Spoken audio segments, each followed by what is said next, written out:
এখন চলে আসছি আমরা। এই ভাই, এই আপনারা কারা ভাই? সরেন সরেন, অ্যাক্সিডেন্ট হবে। ওরে ভাই, আমার গাড়ি। আসসালামু আলাইকুম ভিউয়ার্স, আজকে আমাদের মিশন হচ্ছে ফরিদপুর মধুখালী কামারখালী। কামারখালীতে আসলে অনেক সুন্দর একটা ব্রিজ আছে, যেটা হচ্ছে আপনাদেরকে ভিডিওটা যদি ফুল দেখেন তাহলে আপনারা ওটা দেখতে পারবেন। যাওয়ার পথে কিছু সুন্দর দৃশ্য আছে যেগুলো আপনারা দেখতে পারবেন। এই দেখেন, দেখতে দেখতে আমরা চলে আসলাম বহরপুর। এটা হচ্ছে আবুল খায়ের পার্ক বলে এটাকে। এখানে একটা পিকনিক স্পট, এখানে অনেকে পিকনিক করতে আসে অনেক দূর দূরান্ত থেকে। এটা হচ্ছে রাজবাড়ী ডিস্ট্রিক্টের বহরপুরে অবস্থিত। দেখেন এখানে অনেক বড় একটা দিঘি আছে, যদিও আমি ভিতরে যাই নাই কারণ এত সময় ছিল না হাতে, এই জন্য বাইরে থেকে আপনাদেরকে একটু দেখানোর জন্য এই ভিডিওটা নিলাম। এখান থেকেই তো আপনারা অনেকটা বুঝতে পারতেছেন, এই যে এটা হচ্ছে আবুল খায়েরের বাড়ি। এটা অনেক সুন্দর জায়গাটা, ভিতরে এই দেখেন অনেক গাছপালা আছে, ফুল আছে। তো এই যে দেখতে দেখতে আমরা চলে আসলাম বহরপুর বাজারে। এখন এই যে বহরপুর বাজারেটা আমরা ক্রস করব। যদিও এখানে একটু জ্যাম থাকে, গাড়ি ঘোড়া চলে এখানে, অটো রিক্সা ভ্যান, তারপরে হচ্ছে নসিমন, অনেক গাড়ি ঘোড়া চলে এখান থেকে। এটা একটা বাস স্ট্যান্ড, এখানে বাসও থামে, এখান থেকে সবাই যাত্রীরা নেমে বিভিন্ন গন্তব্যে যায় তারা। আর এখানে অনেক দোকানপাট আছে, বড় বড় অনেক ব্যবসা প্রতিষ্ঠান আছে। এই দেখেন একটা পাটের গোডাউন দেখা যাচ্ছে, এখানে অনেক বড় বড় পাট ব্যবসায়ীরা এখানে গোডাউন আছে ওনাদের। এখান থেকে অনেক জায়গাতে পাট কেনা বেচা হয়, আর অনেক দূর দূরান্তে এই পাটগুলা ওনারা পাঠায় এখান থেকে কেনার পরে কৃষকদের কাছ থেকে। এই যে এটা রেলগেট, এটা ভাটিয়াপাড়ার রেল লাইন এখান দিয়ে চলে গিয়েছে, এটা বহরপুর রেলগেট। তো আমরা আস্তে আস্তে এই যে বহরপুর বাজার ক্রস করে চলে যাচ্ছি। এইটা প্রায় বহরপুর বাজারের শেষের দিকে, এটা হচ্ছে বালিয়াকান্দির রাস্তা। তো আমরা আস্তে আস্তে বালিয়াকান্দির ওইদিকে যাচ্ছি। তো এখানে দেখেন, এই যে আমরা দেখতে দেখতে আরেকটা জায়গায় চলে আসলাম, এটা হচ্ছে তেতুলিয়া। এখানে অনেক সুন্দর একটা ফুটবল মাঠ, এই মাঠটাতে অনেক ফুটবল খেলা হয়, অনেক জায়গা থেকে ফুটবল খেলে। এটা এই দেখেন, এই তেতুলিয়ার এখানে একটা কবরস্থান আছে, এই কবরস্থানটা অনেক সুন্দর। এখানে অনেক গাছপালা আছে, অনেক সুন্দর ফুল গাছও আছে ভিতরে। যদি আমি রানিংয়ে যাচ্ছি সবকিছু দেখাতে পারতেছি না ক্লিয়ার ভাবে, যতটুকু আর কি দেখানো যাচ্ছে। এটা একটা ইট ভাটা, বালিয়াকান্দির আগে ইট ভাটাটা ছিল, এইখানে এখন ইট ভাটাটা বন্ধ। তাই এখন ভাটা বন্ধ থাকার কারণে ওনারা সবজি ক্ষেত করেছে এখানে। দেখেন এখানে একসাথে অনেকগুলো তাল গাছ, দেখতে খুব সুন্দর লাগতেছে দৃশ্যটা। এই রাস্তাটা দেখেন অনেক সুন্দর।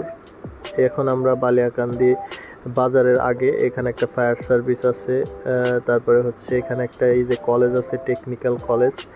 এই কলেজটা অনেক সুন্দর, বিল্ডিংগুলা দেখেন অনেক সুন্দর। যদি আমি বাইরে থেকে ফুটেজটা নিয়েছি, রানিংয়ে সব কিছু নিয়েছি, তো এই জন্য আর কি বেশি সময় দেয় নাই, দাঁড়াই নাই।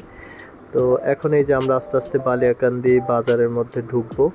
এই যে একটা বাস দাঁড়িয়ে আছে দেখা যাচ্ছে, এইটা হচ্ছে রাজবাড়ির উদ্দেশ্যে ছেড়ে যাবে। এটা একটা বাস স্ট্যান্ড, এখান থেকে রাজবাড়ি মুরগি ফার্ম পর্যন্ত বাস চলে। তারপরে এই যে বাম পাশে একটা রাস্তা, এটা হচ্ছে জামালপুর চলে গেল। আর এই ডান পাশের এই রাস্তাটা দিয়ে এই যে দেখেন একটা নদী, এটা হচ্ছে চন্দনা নদী মেবি, এটা শহরের মাঝখান দিয়ে চলে গেছে। তো এই যে এটা হচ্ছে বালিয়াকান্দির মেন বাজার, এখানে আমরা আস্তে আস্তে যাচ্ছি। এখানে অনেক জ্যাম থাকে, অনেক অটো এখানে থাকে। এখানে চার রাস্তার একটা মোড়, এখানে সোনাপুর থেকে একটা রাস্তা এসেছে, রাজবাড়ি থেকে আসছে। তো আমরা এখন আস্তে আস্তে এই যে চলে যাচ্ছি, বাজার শেষ করে পার হয়ে যাচ্ছি আস্তে আস্তে আমরা। এই দেখেন কত সুন্দর একটা ব্রিজ এখানে। তো আসলে এক কথায় দৃশ্যগুলো অনেক মনোরম। এই যে এখানে দেখেন, এই রাস্তাটা দেখেন কতগুলো তাল গাছ, খুব সুন্দর এই দৃশ্যটা। এই জন্য আমি এটাও আপনাদের দেখার জন্য এটাও দিয়েছি। আর গ্রামের মাঝখান দিয়ে আমরা যখন যাচ্ছিলাম, অনেক অনেক সুন্দর সুন্দর পরিবেশ, মানে একদম গ্রামীণ যেই জীবন মানুষের। এই দেখেন এখন পাটের সময়, পাটকাঠি, তারপরে হচ্ছে সব কিছু কীভাবে রোডের উপরেই ছিল। এই যে এটা হচ্ছে একটা বাজার, এটা বালিয়াকান্দির শেষ, মানে রাজবাড়ির শেষ বালিয়াকান্দি উপজেলার। এটা হচ্ছে ঢোলজানি বাজার। আপনাদেরকে যদি আমি দেখাই, এই যে সাইনবোর্ডটাতে খেয়াল করেন, দেখেন লেখা আছে ঢোলজানি বাজার। এটা হচ্ছে রাজবাড়ির বালিয়াকান্দির শেষ প্রান্ত।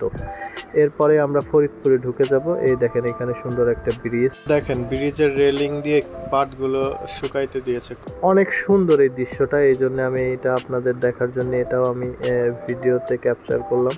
এখানে দেখেন পাট কিভাবে ধুচ্ছে, একদম কৃষকরা কিভাবে সব কিছু হয়, এক সাথে আপনাদের এই ভিডিওতে সব কিছু দেখতে পাবেন আপনারা।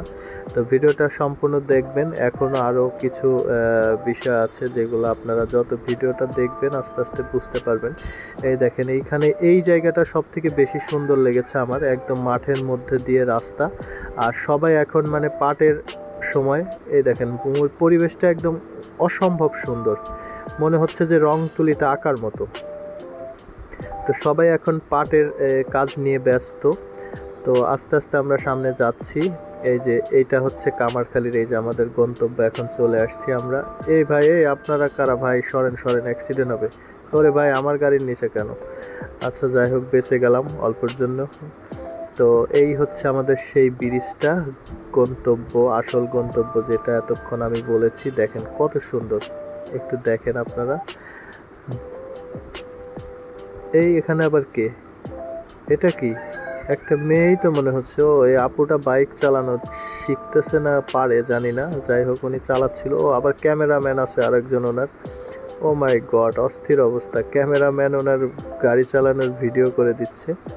দেখেন এইটা হচ্ছে মধুমতি নদী। মধুমতি নদীর কথা শুনে একটা গান মনে পড়ে গেল। বাড়ির পাশে মধুমতি, উবাল হাওয়া বয় রে। দেখেন আকাশটা একদম মনে হচ্ছে কে যেন তুলার মতো সবকিছু এখানে রেখে দিয়েছে নিয়ে আকাশের মাঝে। এই নদীটার দৃশ্যটা অনেক সুন্দর, আপনারা উপভোগ করুন ভিডিওটা। এই দেখেন একদম অনেক ভালো লেগেছে আসলে ব্রিজটা। আপনারা যদি চান এখানে যেতে পারবেন, ফরিদপুর থেকেও আসতে পারবেন, মাগুরা থেকেও আসতে পারবেন, রাজবাড়ী থেকেও যেতে পারবেন।